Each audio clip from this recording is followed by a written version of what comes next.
Hello, Gary Hernandez here, and welcome to Cane Self-Defense with Master Gary Hernandez. Man. Thank you. What we were working on there, this is part of the Savage Cane series. And yeah, this is a live machete. So Mr. Bob came with pretty decent slicing. He came across this way and then followed up with this.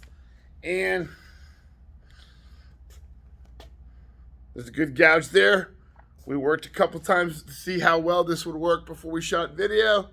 So you can see the cane took some punishment earlier, but that last hit was pretty good right there. And that first hit cut deep into that cane there. So this cane's pretty much going to be ruined, but it did its job. I was able to redirect, boom, boom, and then go for a far attack.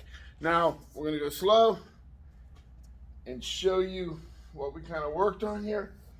Now, as he started to swing it, he's coming at an angle or whatever direction. As I hit it, it's cutting into this cane. So as he comes through, I'm pushing, redirecting it, and then I could strike him. But what he did was, when I redirected him, he brought it up and over, so I redirected it again, stepped distance, and gave him a strike. Because if I'm in close and I catch him, he may go backwards and slash out and get me. That is not what I want to have happen. So, and this is dangerous because a small cut can hit something vital, because this is a very sharp machete. Again, as he's swinging it, slow, I'm redirecting, pushing it away, still cutting into it a bit. He came over that time. I didn't want to stand here like this because it's going to cut right through. I redirected it, I got distance, and I shot for the strike. Once I hit him really good, and if I get to him again, then I'll hit him. But I got to make sure that if I was to hit him in close, and I don't move back, he might flail his arms and cut into me. So I don't want that. Thank you. And this is sharp machete. This is a Gerber, very sharp. Now, again, the cane did what it was supposed to. I moved, I didn't stand there to take a hit like I did with the baseball bat in the past. I redirected. I had to redirect it so it wouldn't hit skin and take my fingers off. That was kind of a worry. So I knocked it away. The second one was coming straight in, knocked it away, and then I went for the strike.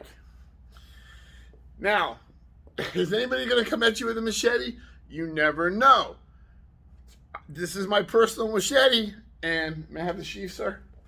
And this machete, I've had it for a long time, stays in this sheath and stays in my trunk. So I do have a machete in my trunk in case I needed it.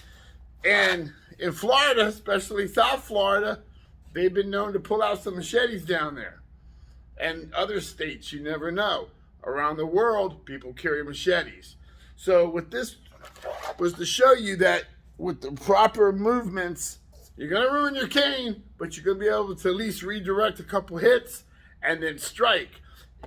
Even when you redirect it, if it cracks it, smack with whatever end you can and get out of town. So, thanks, sir. So when you're working these techniques, don't work with a real machete, please.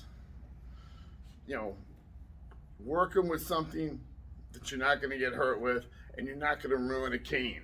Here, we're trying to teach people. We're using real stuff like the baseball bat with the cane, the machete.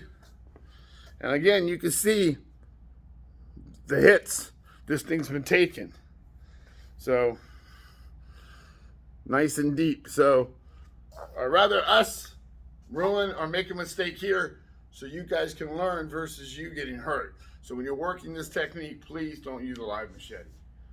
Practice the techniques like I always say, make them yours. And Gary Hernandez, thank you, and I will see you guys very soon.